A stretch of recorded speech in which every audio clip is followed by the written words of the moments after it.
కీర్తి నేను వచ్చాను, నువ్వు ఎక్కడున్నావు?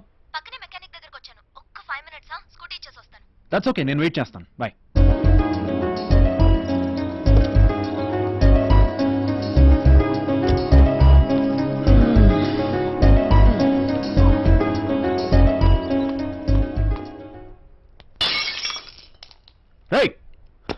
क्या रे बम फिक्स कर दिया क्या?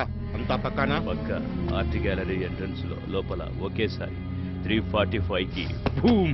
ओके ओके మనం ఫాస్ట్ గా ఎస్కేప్ కావాలి. గంటలో సిటీ దాటేయాలి. కమ్ ఆన్, బాంబ్ का मैटर किधर भी लीक ना होना. चलो ठीक है, चलो चलो.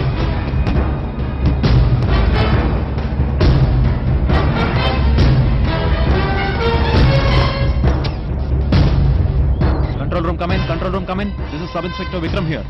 బాంబ్ స్క్వాడ్ అర్జెంట్ గా అలర్ట్ చేయండి. ఆర్ట్ గ్యాలరీలో 345 బాంబ్ పేలుతుందని ఇన్ఫర్మేషన్ వచ్చింది. నేను కూడా అక్కడికి వెళ్తున్నాను. Over and out.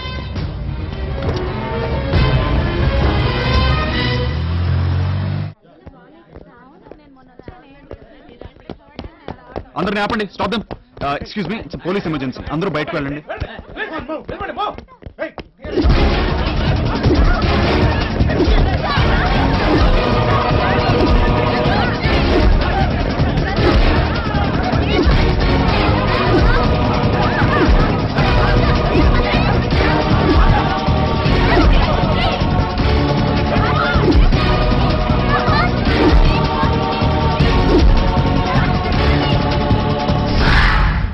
చెప్తాను.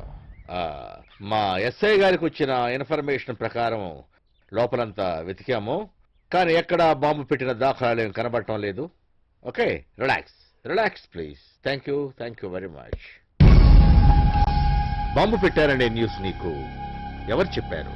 గోడ పక్కన ఎవరో మాట్లాడుకుంటుంటే విన్నాను సార్. వాళ్ళెవరు? అంటే గోడ అడ్డుగా ఉంది కదా, సో కనబడలేదు.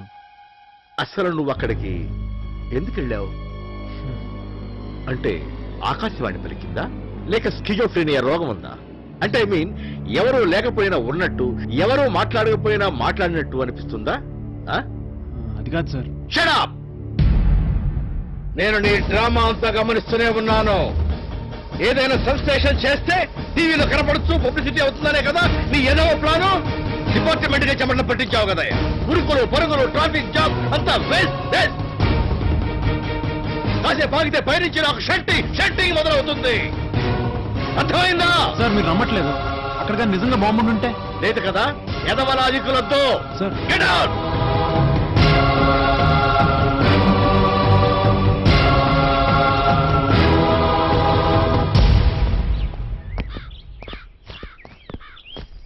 ఒక్కడే ఉన్నాడు, వెళ్ళు. నువ్వేంటో మీ సంగతి ఏంటో బాగా తెలుసు. ఏదో రోజు మీ అందరూ కూడా టీవీలో వస్తారు, అది గ్యారంటీ. వెళ్ళు.